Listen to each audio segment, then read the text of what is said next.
Everybody wants to talk about a 50-year mortgage lately, so let's talk about it.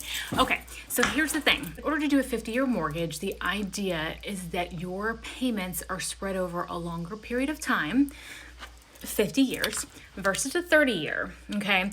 So the further you spread it out, the lower the payments ideally will be. But there is something to keep in mind. The longer you stretch out a term, the years you're paying back, the higher the rates tend to be because it hits that risk threshold, which is why a 15-year term is usually cheaper than a 30.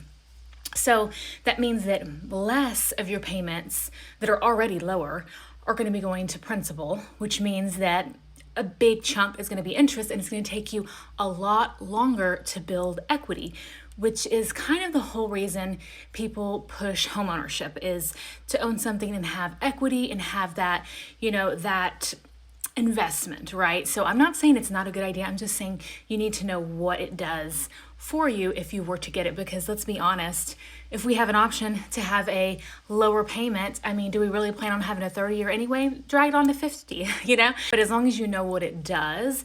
And did you know that there's already a 40-year mortgage? That a 40-year mortgage does exist. It's just a non-qualified mortgage, which means that it doesn't hold to the same standards that a 30-year does, where it makes sure that it passes these certain compliance checks so that the homeowner is not put into a predatory or bad situation.